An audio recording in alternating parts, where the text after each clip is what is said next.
Behind me, we have a high-end custom Lumos and a standard Alyx Level 3. Which one do you need to game in 2020? Let's find out.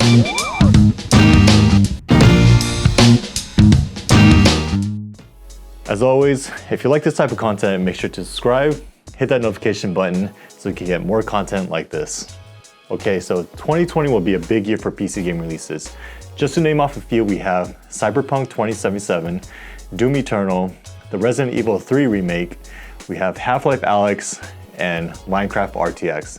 And those are just some of the games coming out this year. Now obviously we don't have access to those upcoming games, but we know the recommended requirements and we have similar games that share similar engines. Now the whole point of this video is to show that you don't necessarily need a high-end gaming PC like this Lumos behind me to play those upcoming games.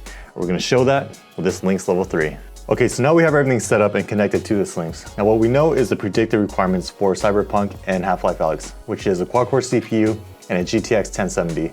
And in this Alyx, we have an RTX 2060, an i7-9700F, 16 gigabytes of RAM, and a 240GB M.2. And that's everything that's going to drive our gaming performance.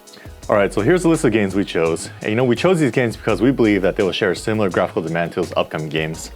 So the first game we have is Modern Warfare, the single player campaign, because it does have great graphics with or without RTX. We have Doom 2016 because it shares a similar engine to Doom Eternal. Doom 2016 will use id Tech 6 engine, while Doom Eternal uses id Tech 7. We also have Resident Evil 2 because it shares a similar engine with Resident Evil 3, the RE engine. And finally, we have The Witcher 3. And The Witcher is an older title, but it has a similar engine in Red Engine 3, while Cyberpunk will use Red Engine 4. Alright, so here we are with our first game. This is Modern Warfare, the single player campaign, and let me just jump into the settings to show you guys what we're working with. We are playing at 1440p resolution. Our details and textures are pretty much maxed out, as well as our shadows and lighting. We do have RTX turned off though, and we have a few post-processing effects turned on. Alright, so I'm just going to run around the game, play through it, and see what kind of FPS we get.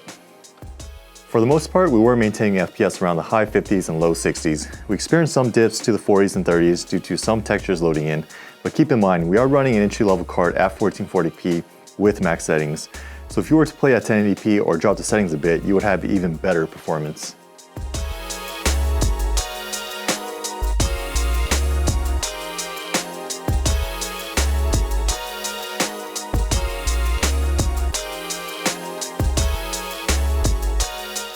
Okay, so now we're in Doom.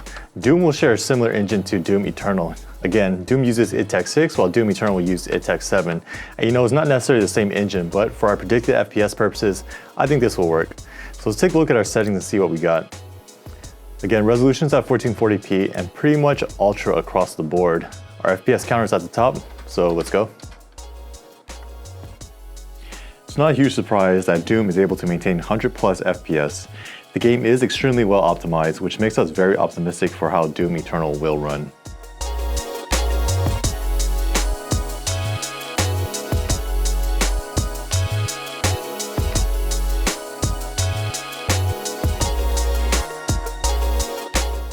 Okay, so here we are with our third game, Resident Evil 2, and this game shares a similar engine to Resident Evil 3, the RE engine. So I'm going to jump into the options and show you our graphics settings. Again, we're playing at 1440p, and most of these settings are set to high. I would say maybe high to medium. And of course, we have our FPS counter at the top right, so you can see what's going on. So I'm just gonna run around in this world, explore a little bit, and see what we can get with our FPS. For the most part, we were able to average around the high 60s and 70 FPS range. We did experience some huge drops in frames during some cutscenes, which was unfortunate, but playing around with the settings did fix the issue.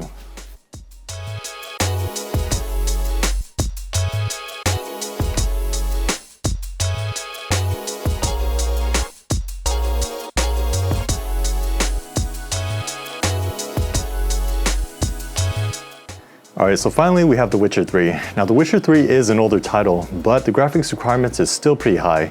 And again, The Witcher 3 shares a similar engine to Cyberpunk. The Witcher 3 uses Red Engine 3, while Cyberpunk will use Red Engine 4. And hopefully this will give you a good idea of how this system specs can handle those upcoming games. So let's take a look at the graphics settings and see what we have. Again, we're at 1440p resolution. Hairworks is turned on, but at a lower preset.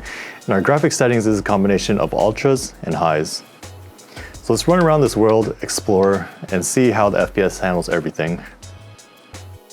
With a combination of ultras and highs, we were able to average around 60 FPS. Even out in the open world with all those objects and textures, the FPS remained steady and it only got better in those more confined areas.